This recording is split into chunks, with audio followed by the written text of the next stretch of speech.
Get a couple housekeeping items done. If you got your phone on, take it out of your pocket and make sure you turn it off, like me. Because I always forget. I've never forgotten to do that. Okay, there we go.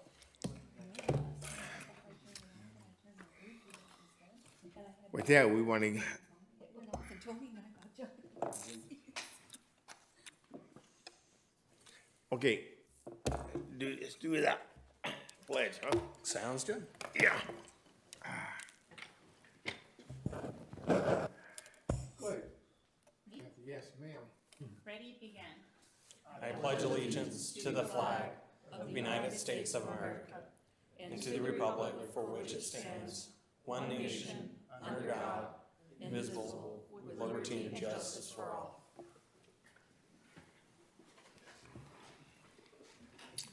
Minutes.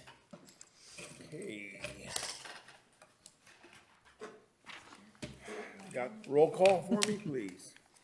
Chair Algauer, Vice Chair Hicks, Here. Commissioner Beck, Here. Commissioner Chester, Here. Commissioner Higginson, Here. Commissioner Snodgrass, Here. and Commissioner Vick. Here. Thank you. Okay, with that, let's see if we can move on to our consent agenda. That would be the minutes of January 3rd. Do we have any changes, motions? I'll move to accept as written. Huh? I move to accept it as Oh, written. thank you. I'll second. We got a motion and a second. Hear any, discussion? See, with that, all in favor, say aye. Aye. Any opposed? All carried. Okay, so now we're just gonna move into our, we have public yeah, we have public comments? Oh, no public comment on items that are not on the agenda. Oh, okay. So now we'll get the consent agenda. That would be the minutes. We already did that. Okay, so, oh boy, working great today in the rain. Okay, the first order of business? Yeah, so this will be opening the public hearing for item number 2, and then whether or not the planning commission wants to do ex parte communications for the balance of the public hearing stuff now, and then we'll go into item number 2. Okay. You want to have Maria call it out again? You want me to do it again, or?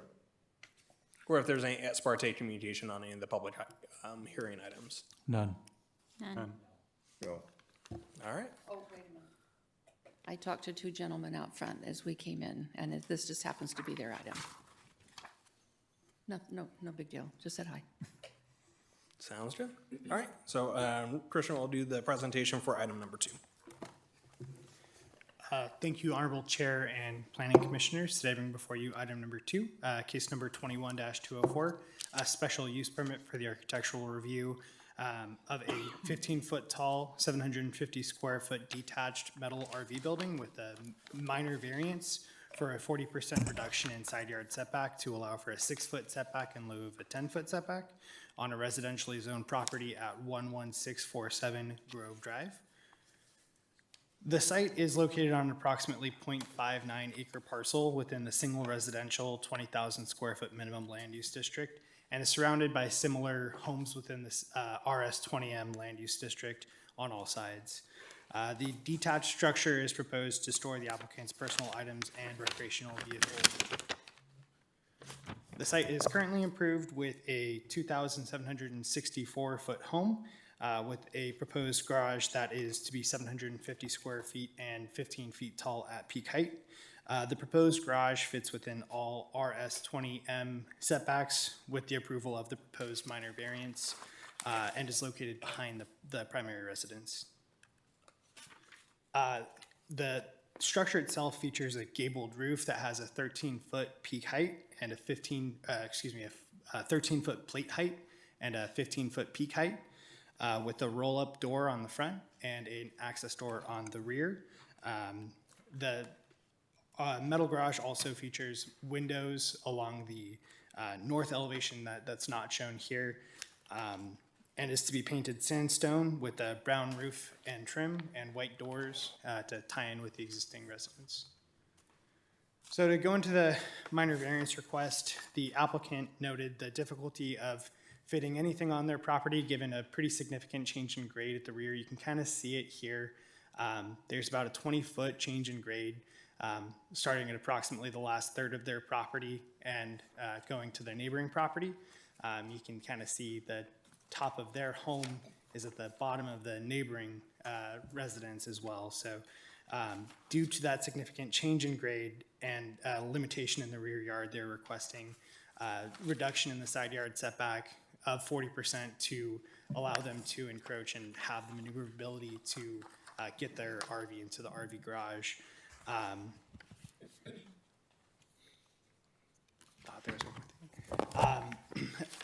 The project was noticed to all surrounding neighbors and no responses were received.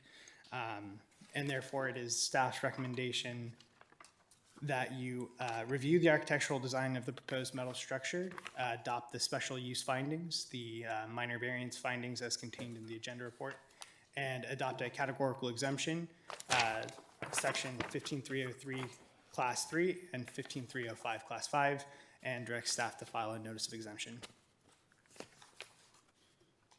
I believe that the applicant's husband might be here, but I'm not sure. I've never met him, so I'm not sure if he's in the crowd or not.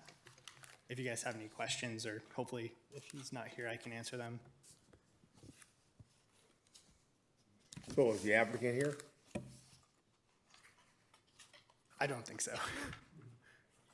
I guess that's a no, huh? That's a no, right? Yeah, she was Okay. not able to make it. She was supposed to send her husband. I'm not sure if he.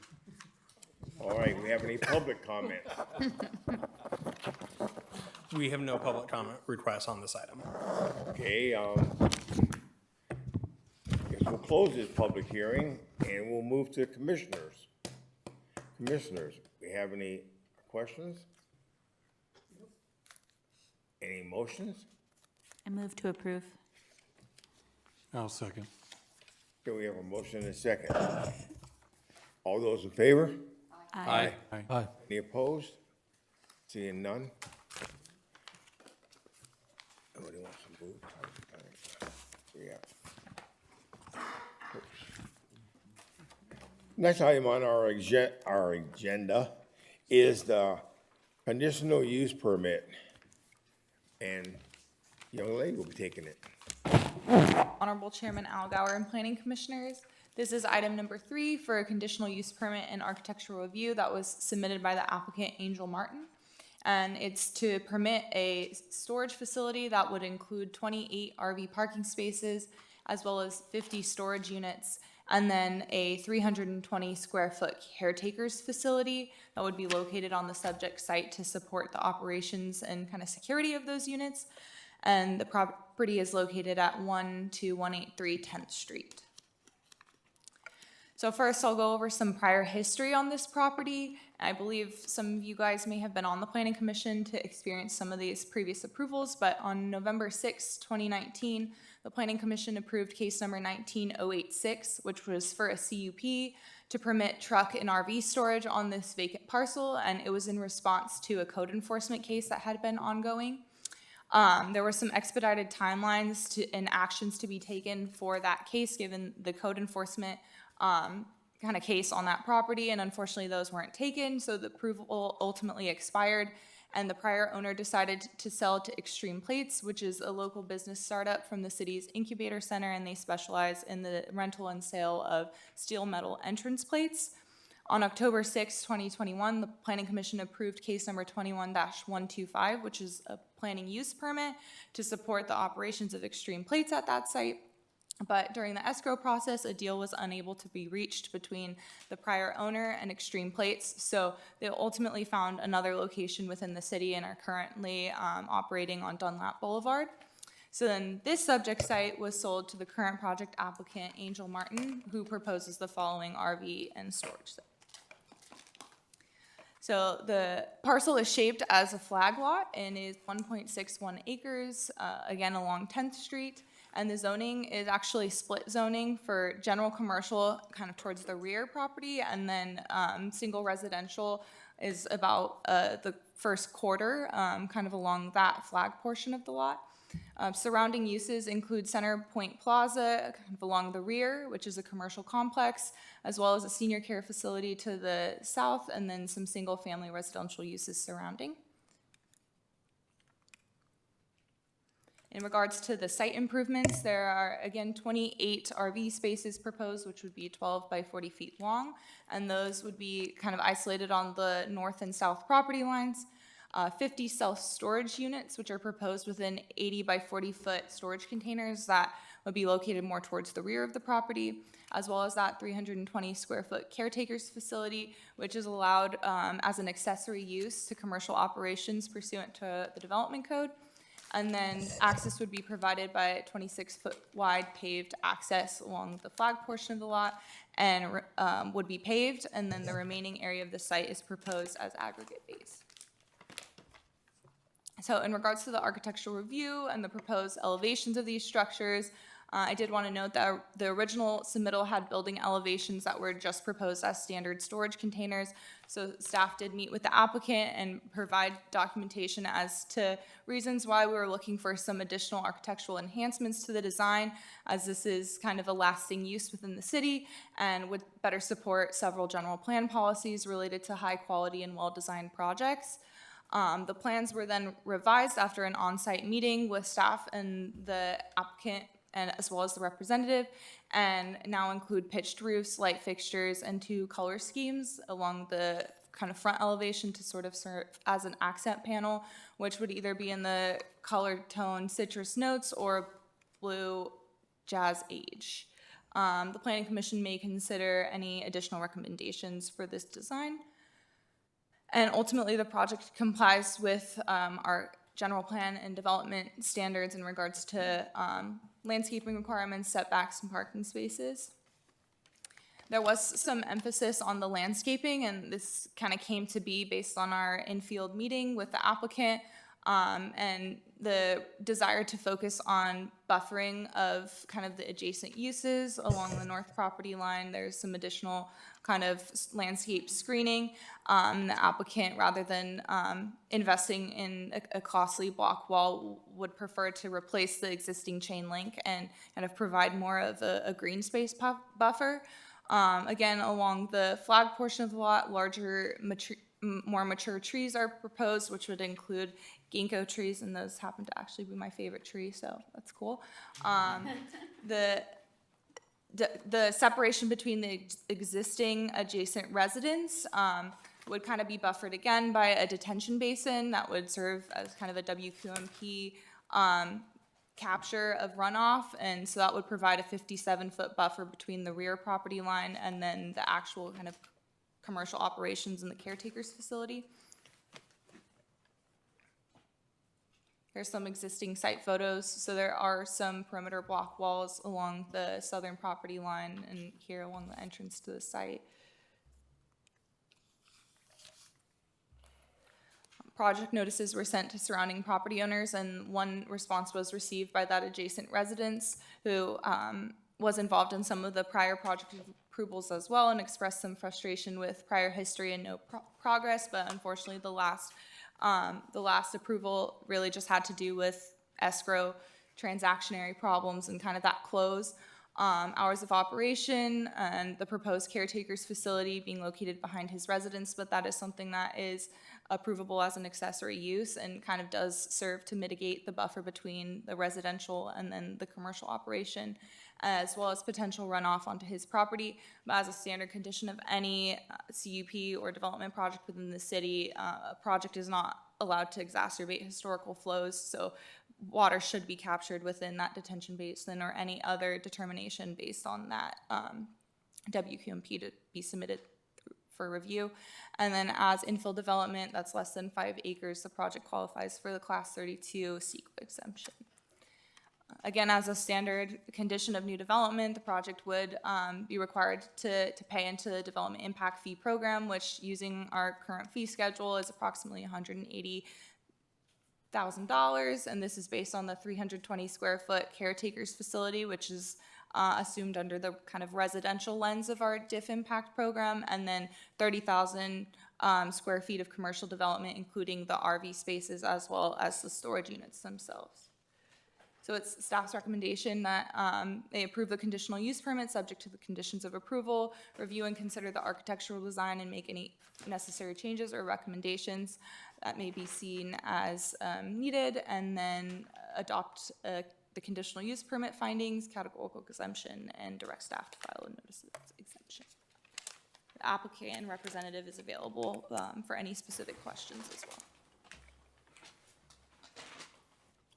Okay, is the applicant here?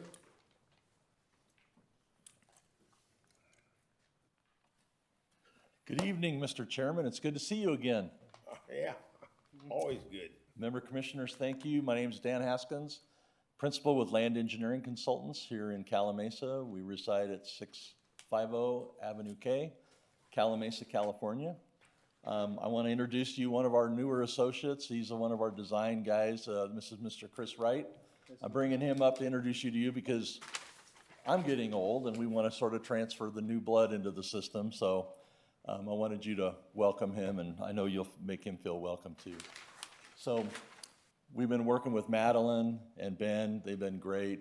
We've made some design changes through the process since we originally submitted back in the summer, and we feel like we've got a really good project. We've read through all the conditions of approval. We're agreeable to all the conditions of approval. The applicant, owner, and developer is present in the crowd, Mr. Angel Martin. He's here to answer any questions too. But we'd like to open it up. If you guys have any questions or comments, we would certainly like to hear them and be able to address them. What will the hours of operations be? Will it be all hours of the night? Because that was one of the concerns that was brought forth by one of the neighbors. No, I think the hours of operation have been listed, I believe, 6 a.m. to 7 p.m. Am I correct? The plans note 6 a.m. to 9 p.m. 6 to 9 p.m.? Yeah, that's right. That is the standard storage. Yeah, and we looked at other storage areas along Avenue L. There's other RV storage, storage facilities, and that's pretty much what it is, 6 a.m. to 9 p.m. So they won't That's be what able we to would call it. access the property with like a gate card after that time frame? They'll be locked out? Yes, they Okay. will be locked out. They will not have availability between the hours of 9 p.m. and 6 a.m., Okay. which is pretty standard for the industry.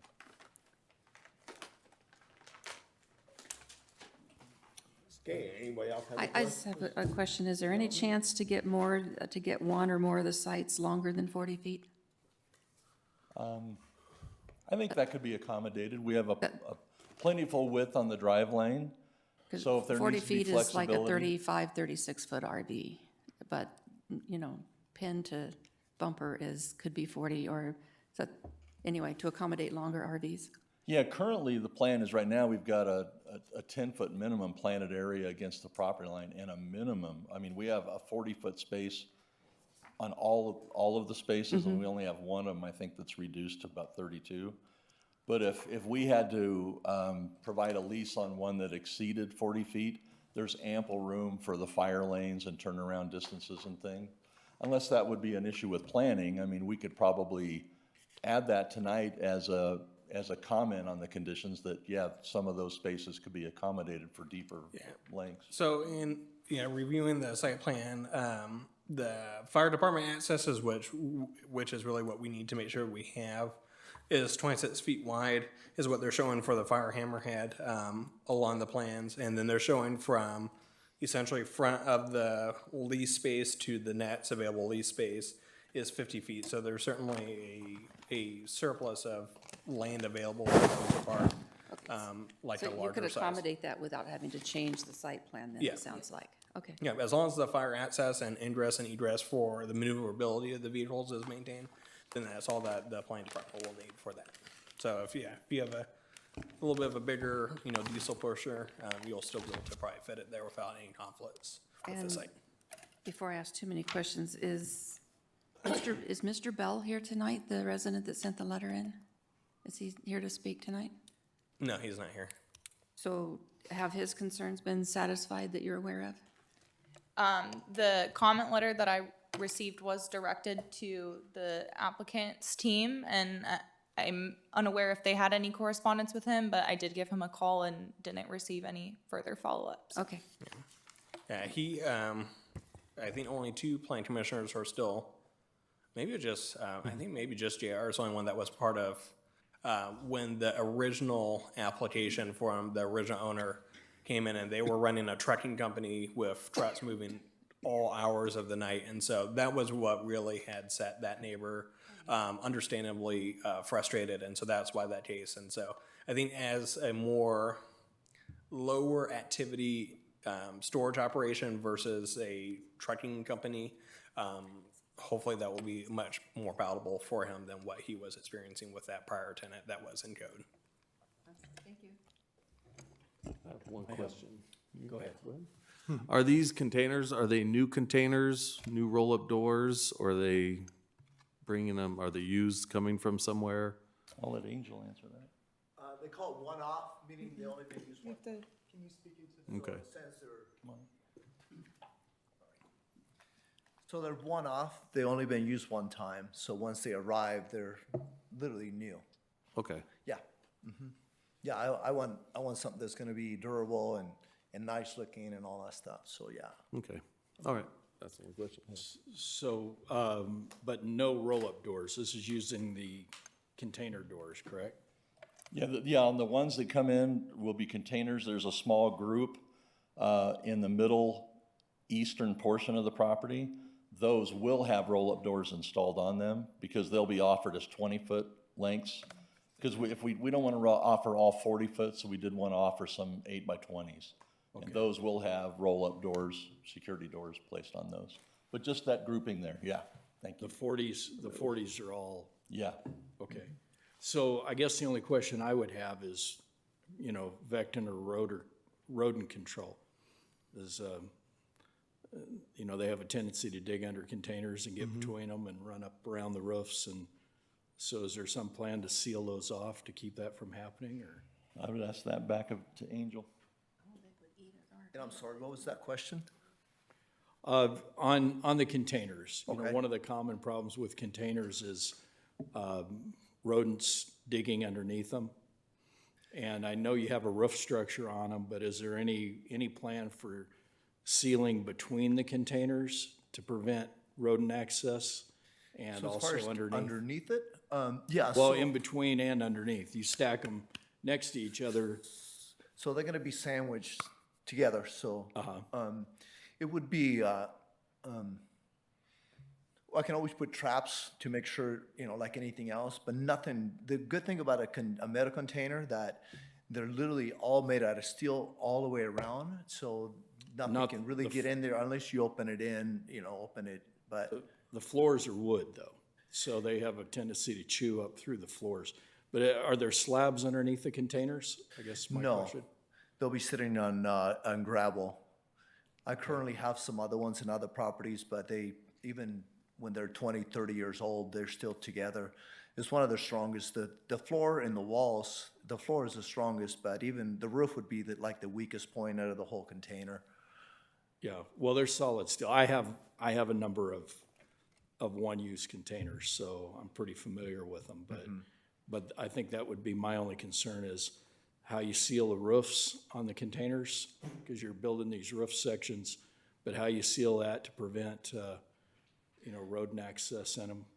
As far as the roof, Well, you have the roof section. yeah, And the it'll, way the corrugation is on the side of the containers and the way the bottom sticks out, even if you sandwich 2 of them together, there's a gap wide enough for a mouse or a rat to get between, or not that squirrels go up, they just dig holes underneath them, but, so I they guess won't that's be able to get in as far as. not to the inside the contain- yeah. container, but just habitat for the vermin is, you know, with the adjacent Yeah. businesses and stuff. I I'm think just, like any business, you set those traps, you know, behind it and around it to mitigate that. Like no other business, you put them all the way around the whole perimeter.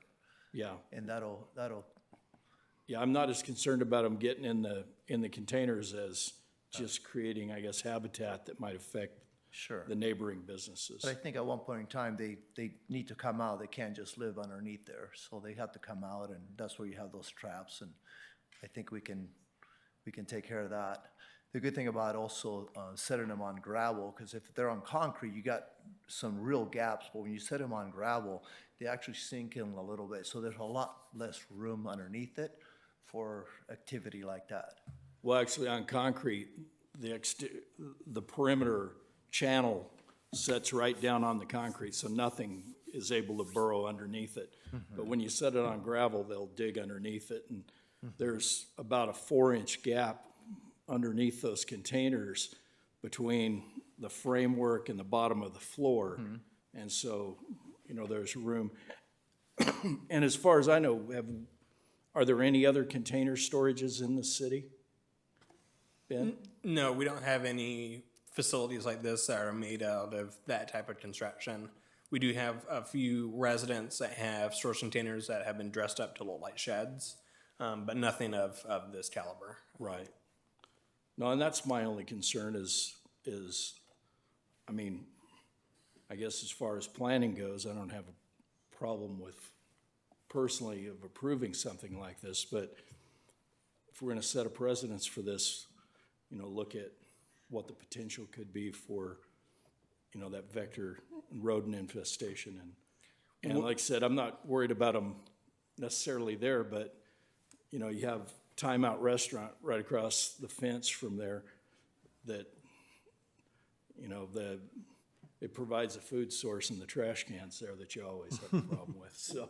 Would a condition for maintaining pest management company for the site and its operation be something that would help address that potential concern? I think so, but I would also ask that just, from building standpoint, you take a look at, sealing those containers and whether or not concrete should be required underneath them. I mean, not a footing, but a, minimum 4-inch slab. And I don't know, it's more of a building department issue than it is a planning issue, but just since these are the first ones we've seen, I'm just, Yeah, and isn't there concern for the permanence of these things shifting, sitting on gravel? You're fixing a permanent roof to dual units, and then they're gonna shift on gravel. Spaces are gonna open and you have an attached roof to that. So wouldn't the concrete solve two issues by a leveling pad for individual, or the units that have shared roof, and then sealing up for any vector control around the perimeter of the bins? Well, I think when Angel mentioned gravel, it's not really gravel. It'd be a Class 2 base, CMB or CAB, which is, Sure, it's still not when you concrete. compact that to 95 to 100%, it's just like concrete. It isn't exactly concrete, but it's a very firm structure. I work with that it can be regularly. placed. And that's typically around the country, that's industry-wide. They place it on CMB or CAB. Rarely are they placed on concrete. I mean, I've seen them, but these are going up all over America, all the states, and everyone, we've looked at examples, they've all been on Class 2 base. If there's some that are on concrete, I wasn't able to find them, but I'm sure that they definitely would be on more of a large trucking center or something like that where they have paved surfaces and concrete surfaces. They would obviously store them in that type of a venue, but in this case, we're trying to work with the water quality element and not create impervious surfaces. So we're trying to find out, trying to implement a facility that has a structural section of the area that we're gonna place these containers on and the RVs to park on that would be suitable for their weight and their uses. So that's why we proposed the Class 2 base. That's actually what's on the drawing. It isn't really gravel. Gravel, I agree with you, would be able to shift with any earth movements and things like that, where Class 2 base is actually a structural component of a roadway. So is the ridge line of, or the top plate of all these, are they gonna flow at the 2.5 to 3% gradient of the site from east to Yes. west? Or are Yeah, they they're gonna, be, yeah, he'll skim, place, and they'll be butted up against. So they're gonna run just like the So picture there'll shows. be varying elevations as Yeah, the if site you, yeah, if falls? you look at it, they step just gradually with the grade. If you look at that elevation that was on there before, it's hard to see, but they are sloping, but they're level. So every 2 units would have an individual roof? Exactly. I guess somebody's gotta be the first, huh? Yeah. Are they attached in any way to each other, Dan? I Other know they're than the gonna be roofs? butted up against each other. Angel, were you planning on bolting them together, or? I don't think it's necessary, but if we have to, that's not any big deal. Oh, it's just a question, you know, Yeah, and how to attach the Yeah. roof. Again, that's more of a building department issue than it is a Yeah, they- planning, but, They're heavy once they, but they're not Okay. moving, yeah. all right, thank you. Any other questions? I've been itching to Do you have talk. one? Nope. Okay, go ahead, what? One more. One more. Oh, The guy at the end. This may also be kind of a portion of staff and versus what we're talking about. And it's kind of dovetail off what my fellow commissioners have talked about. And Matty, I mean, or Ben, maybe one of you can do this, or engineering, if we were building a permanent storage facility, would we allow a Class 2 base? For the access, For anything on that, I guess it's just when I was thinking about the base, my concern over rodents came up, my concern over weeds came up. It's a maintenance issue, and I know there's probably some economic considerations for these. I've done storage containers. Building department is going to be concerned about shifting, so they may make you do some stuff. That's out of our purview. That'll kind of get hit up with a building department comment. But I'm more concerned a little bit about the permanency of it and the looks of it. I have seen sea containers. I like sea container architecture. I think it's fascinating to me. There's some things being done now that are pretty out of the ordinary. It is what it is. I just have some personal preferences seeing just a facade on the front. It doesn't go around the side, so I think even from an aesthetic standpoint, it's just gonna look, I don't know, probably not as good as it could. You know, some things being done with sea containers, and again, this is fine, but I am concerned about that base material and the maintenance of that. So maybe Ben if you could address that. yeah, so we do have a few different kind of, I'd say probably the most applicable would be some of the RV storage facilities. And so places like Whippert's RV, and then the most recent kind of RV storage that was constructed, which is up on kind of the northern end of Bryant Street. They have concrete for the access aisle for that one, but then the rest of where the storage operation itself is the base. It's a Class 2 base. And then I think Whippert's, because it's a much older facility, they don't even have the paving for fire department access along there. So they're just straight base through that site. Okay. I wasn't sure if there was a precedent. We've allowed that in the past, so that answers my question. I would also point out that, I'm sorry. yeah, so we actually have 2 public facilities, public parking lots that use base as the main paved area. So one would be the Crafton Hills parking lot over on 13th Street and, 13th Street and Chapman Heights Road, and then the new one on Oakland Road, just west of 5th Street. So both of those parking lots do use base. So that is an accepted design that the city has actually done themselves. Okay, all right. Well, I appreciate clarification of that. The only other thing, I guess I would talk about the facade treatment. I looked at the caretaker's house. Obviously, there's really no treatment on the caretaker's house. It's just a sea container that's been converted to a residence. I guess I'm more sensitive to the neighbors and obviously what they're looking at. And this may be a vast improvement to what has been historically, proposed for the project. So any additional treatments like that, I think as long as it's maintained, I don't have a problem with it. Just a couple of things I noted on the pine trees along the back. Maddie, could you put up the site plan again? Maybe the landscape plan. Do you have that? I think the only thing I noted is the landscape architect had shown larger trees on the buffer between the east property, I think where was the restaurant there? Timeout. Timeout is. He has smaller box trees along the neighbor's house. These are pine trees. I know they produce pine cones. I just want to make sure we're not creating a nuisance or a maintenance issue for that neighbor. You are doing a lot of improvements to the landscaping and stuff, so maybe just some reconsideration of the types of trees. We won't take away Maddie's favorite trees. We'll leave those. But maybe the pine trees that produce these pine cones may be reconsidered on that. So I have a neighbor that has them, and I'm always picking up pine cones, so I just think about that. So, but anyway, some of that may be just more of a consideration for the types of landscaping that's going on there. So anyway, I've said enough. Thank you. Appreciate it. Oh, I'm sorry, one more thing. I guess I wasn't done. Site lighting is off at what time too? Is this going to be lit all night for security? Yeah. Okay. Someone will be there 24/7. It'll be actually a family member. Okay, I mean, as far as the site lighting, just for the adjacent neighbors and that light transmission to their backyards and stuff, that's what I'm thinking about from the standpoint of, did the neighbor have any complaints about that? I don't remember reading that. So when they do submit the lighting plans, they'll have to provide a photometric study, and so we can probably specify as a condition that that the lighting drops off, well outside of where where the storage operation is nothing is projecting out further because it's not necessary based on their hours. Yeah, I would like to add that to that. Okay. Thank you. Now I'm done. Stacy, do you have something? Anyone else? Okay, thank you very much, appreciate it.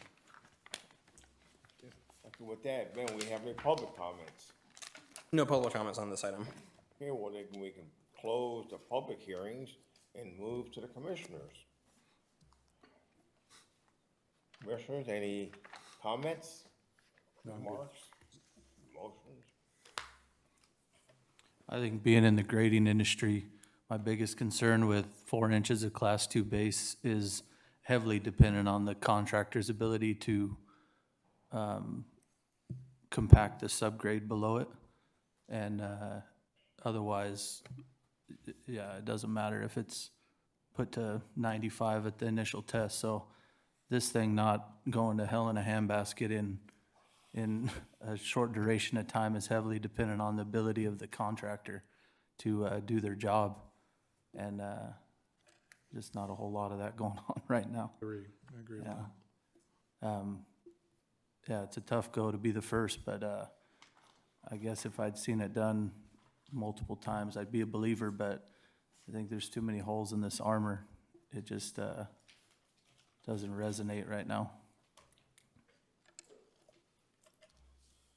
Okay, with that, do we have any comments? Any other ones? Motion?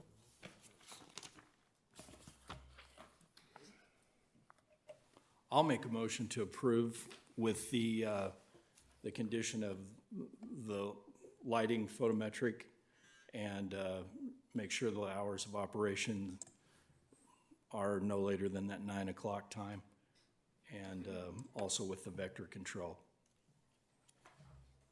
Okay, do we have a second? I'll second. We have a second now. Okay, we have a motion and a second. Do we have any more discussion? Seeing none? All those in favor, say aye. Aye. Any opposed? Aye. Aye. Okay, you got 2 opposed. All right. Okay, motion carries. The next item is number 4. Chairman Algauer, I would like to recuse myself from this item, just Yes, some excuse me. ongoing past contractual relationships with the applicant. I won't forget you this time. Don't forget me this time. Okay, next one is our case number 23094, it's a CUP. Let's catch back up.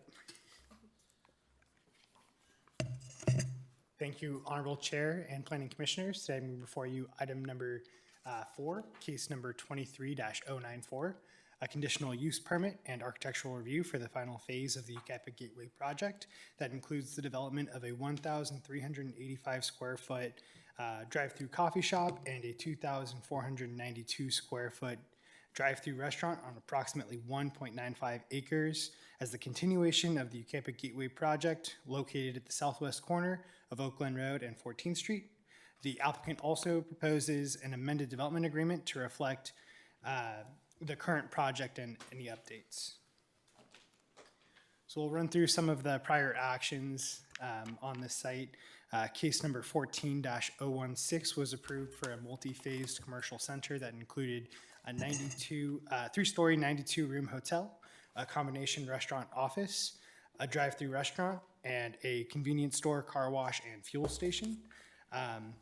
A development agreement was also approved by City Council on February 23rd, 2015 for that project, with a minor amendment in 2016 with 16-016 architectural review to change the architectural design of the previously approved gas station canopy to align with the corporate standards of the end tenant.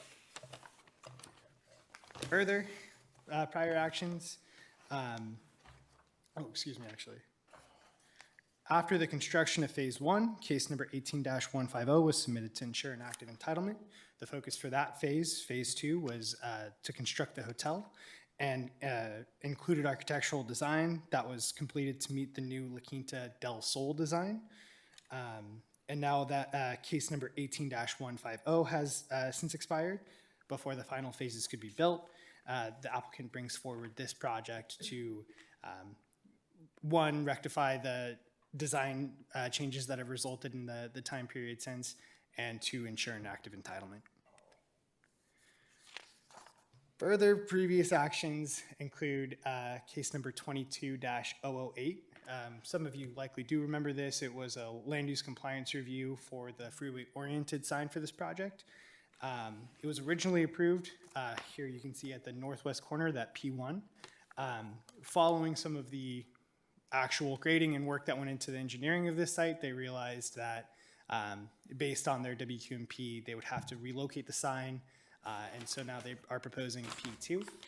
During the initial flag test, they had considered that location, that P2 location here, but opted for P1 due to the visibility that it provided, but based on the soils test and other engineering constraints, did ultimately have to go with the P2 location. The design is otherwise consistent with the previous Planning Commission approval. So we'll go on to the site location.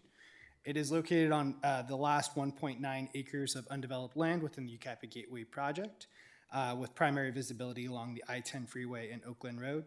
The underlying zone is service commercial with surrounding uses including service commercial and floodway to the north, service commercial to the east, the I-10 freeway and regional commercial to the west. That regional commercial is within the freeway corridor specific plan, and freeway corridor specific plan regional commercial to the east. The applicant will also provide a lot line adjustment and tentative parcel map to realign the parcels to reflect the building pads and modification as a part of this phase.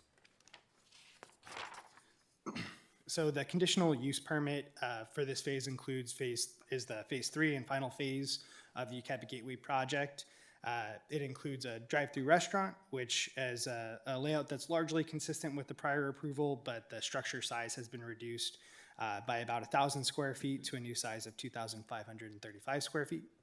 The restaurant has been designed to allow a drive-through aisle to wrap around the rear of the building. Phase 3 also includes a drive-through coffee shop, which has been designed to allow a drive-through around the building and stacking capacity for up to 16 vehicles.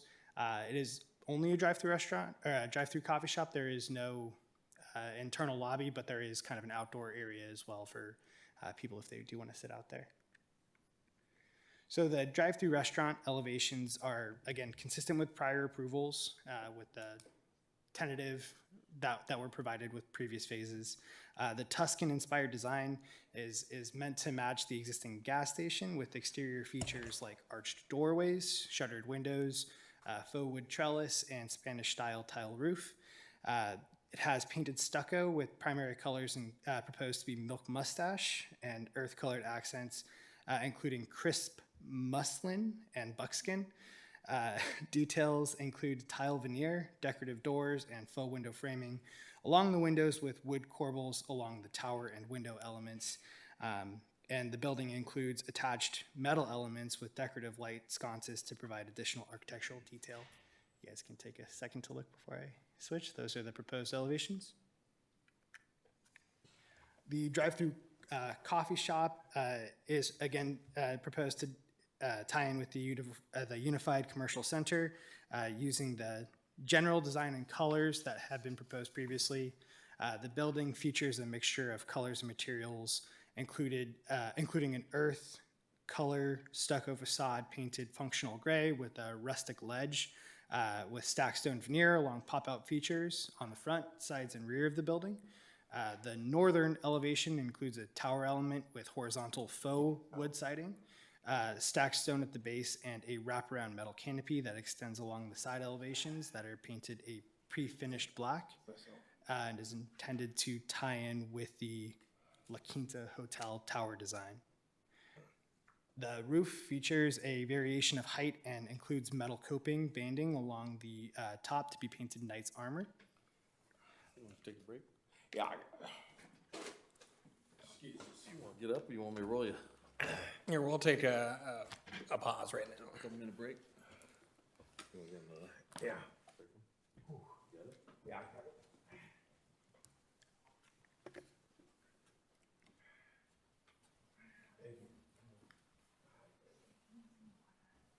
He has two cracked vertebrae.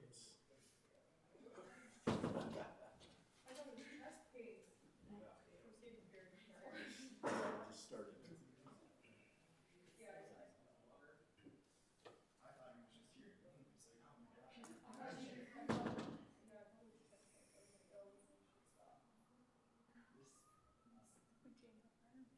he's hurting.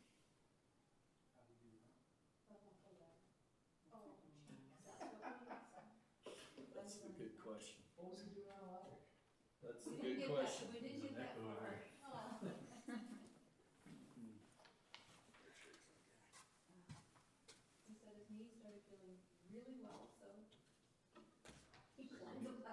figured he'd replace that pain with something else.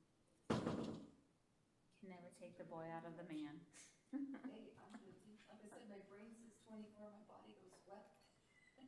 He caught my grandma repairing her roof at like 81 on her roof.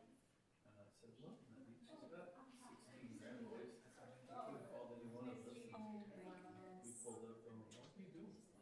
Get done. She would have lived to 140 for stroke and picked her up.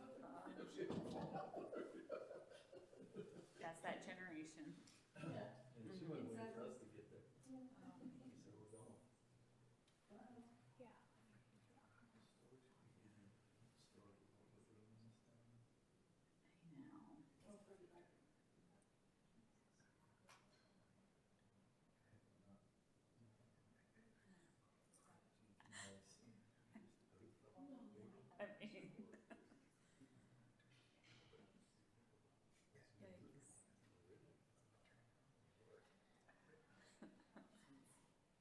It's looked all painted the same color. I was picturing like the blue and maroon and white, blue, maroon. The gross weight on us. We might even get the graffiti tags.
anti-bullying and hate.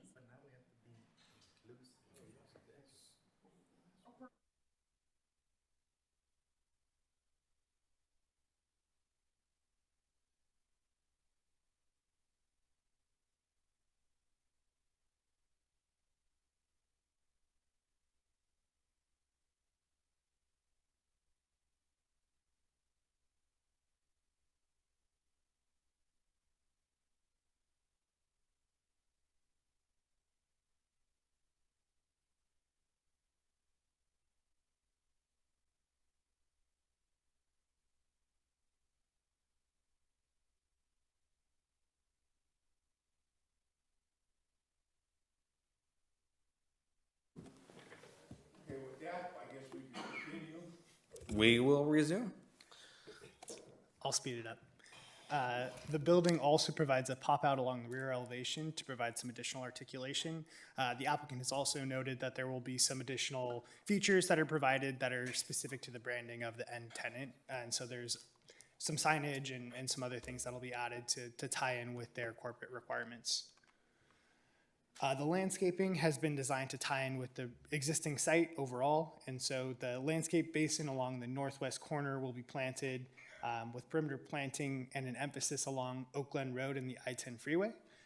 There's a mix of ornamental, deciduous, and ornamental trees, and again, has been designed to match the existing landscaping palette. The amended development agreement is between the city and ACAA Limited Partnership, as consistent with the previously approved DA from 2015 and a memorandum of understanding approved in early 2023 that reflects the updated design as well as some of the updated utility responsibilities as identified in the 2023 MOU. The DA provides expectations for the development and encourages private participation and comprehensive planning. Ultimately, PC will make the recommendation to CC on the land use component. As a part of the project review, it was noticed to all neighbors within 300 feet, as well as in the January 19th, 2024 edition of the Yucaipa News Mirror, and no responses were received in response to that. As a part of the environmental review, it should be noted that a mitigated negative declaration was prepared and adopted by the Planning Commission as a part of the original project approval. The M&D prepared for this project has considered all potential environmental impacts that could occur as a result of this project, and all available evidence indicated that any potential impacts can be mitigated to a less than significant level, and these mitigation measures were incorporated into the conditions of approval that were proposed for this project. Therefore, it is staff's recommendation that the Planning Commission conduct the public hearing and approve measures A through E. The applicant is here if you guys would like to hear anything from them. Okay. Chairman Algauer has asked that I finish the meeting up, so. Applicant, would you like to make a presentation?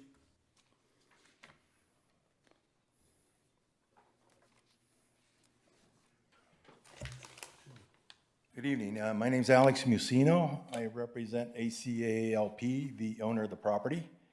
We've owned the property for almost 12 years and we've been working diligently to get to this point. I'd like to thank the city staff, the commissioners for having us here tonight. I'm here to answer any questions that I can answer, and with me are our technical consultants, our civil engineer, our architect, and our landscape engineer. I'd like to say that we do accept the conditions of approval as submitted, and we'll gladly work with staff up the road with any revisions that may be warranted. Okay. Any questions? No. Applicant? Just a quick one, is the integration of that bridge along Dunlap intended to be taken care of in this phasing? Well, that's not, no, that's a city project. Oh, is it? Okay. It should have been finished, I think, a while back.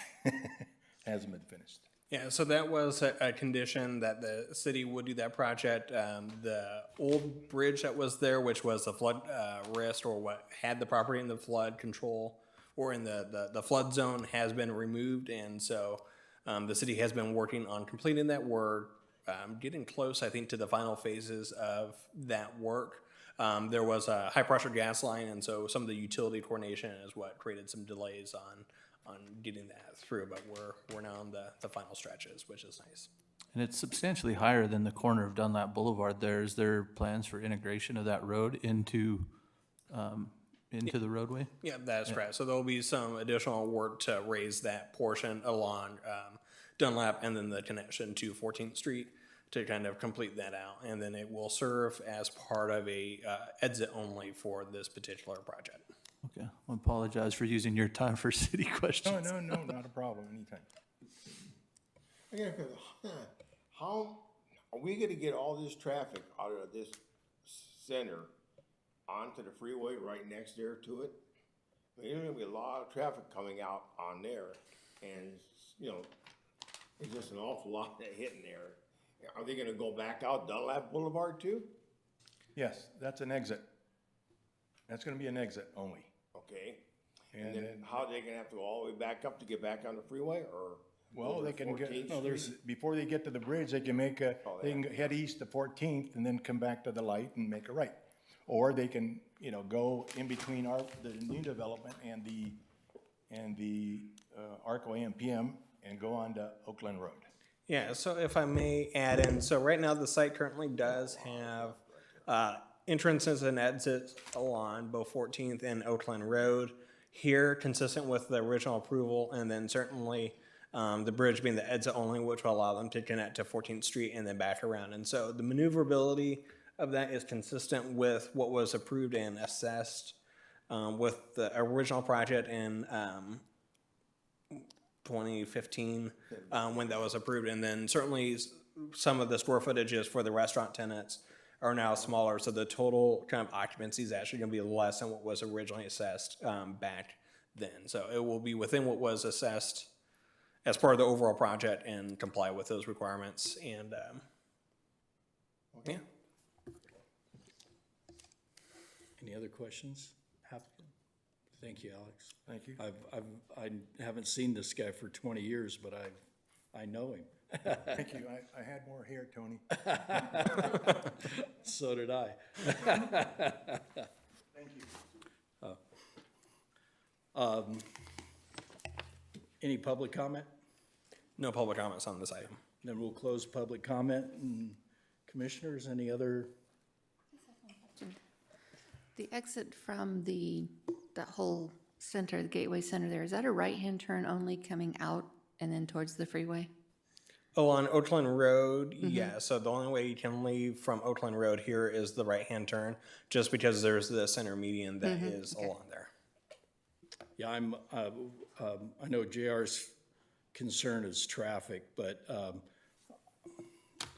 I'm in this general area multiple times a day, and traffic flow is not an issue in there. The only thing that is totally disregarded is the intersection of 14th Street and Oak Glen Road is a right turn only on a green light, which almost no one pays attention to. But yeah, circulation's good through there. I've never seen an issue of traffic backing up there, and there's multiple commercial developments down the street, and I don't think it has a problem handling it. Plus the two restaurants, you know, they generate, you know, compared to the gas station, which is the major user, I would say that, you know, at least 30% of your restaurant traffic's just gonna be overflow from the gas station that's already there now. So I wouldn't expect it to be much of an issue, that and the hotels, so. Unless they put a Dutch Brothers in there, then it'll just be a constant flow all day long. Looks like a Starbucks. Yeah, either one. They're, but I think they hope it's a Starbucks. All right, so I'll motion to approve. have a motion? I'll second. Second. All those in favor?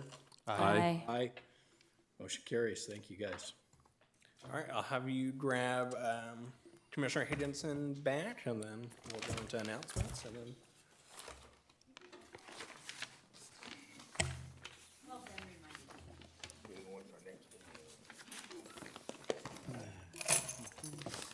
Okay. I'm behind here. So I think that concludes everything. Any other business, Ben? Just a few quick announcements. One, the temporary sign ordinance that you guys had reviewed in early January was approved by the city council, so that will be going into effect. Two, the environmental impact report that the SEIR for the Freeway Corridor Specific Plan update is already posted on the city's website. The official circulation date starts on Friday. So if you guys want another big environmental document to read, I have you guys covered in spades. And then the Wine Country Specific Plan is going to be coming up very soon. There is a Plan Town Hall number 3 on February 20th. And so certainly the other two are posted on the city's website or on the city's YouTube page. And then we are anticipating hosting a special meeting. That way people that come are only here for that item rather than other business. And so that is tentatively scheduled for February 28th. So that'll be the Wednesday following our normally scheduled meeting. If anyone has any conflicts, please let me know. But if not, there's a lot of fun materials on the city's website and those videos that can help kind of get you caught up to speed pretty quickly on that. I know a few of the commissioners had watched the videos already or had, sat in the meetings. And so a lot of good information, a lot of good questions. And then, that's all I got. And we'll see you guys in 2 weeks. On February 20th, where's that meeting at? That will be at the White Pack. At the White Pack. What time is it? 6 o'clock. It will be a Tuesday. 6, okay. Real good. All right, guys, thank you very much. Appreciate you. And we'll Thank you all. adjourn. Thank you for hanging in there on me. If anybody wants to go to a golf tournament, we're doing a fundraiser for James Gilfetter to bring awareness to anti-bullying. And we're giving away, the local Elks Club is giving away 2 scholarships. So if anyone wants to be part of that, let me know. Stacy, what's the entry fee for playing in the golf tournament $120. per person? Is it a foursome? The foursome is, let me bring it up real quick. I know the city of Yucaipa, they did do a foursome. Let me find it.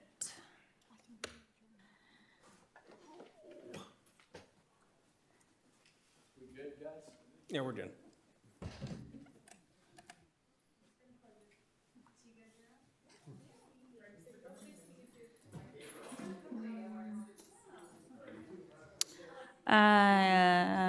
$125 per golfer. If you want a foursome, there's an $800 package and a $700 package. Perfect, thank you.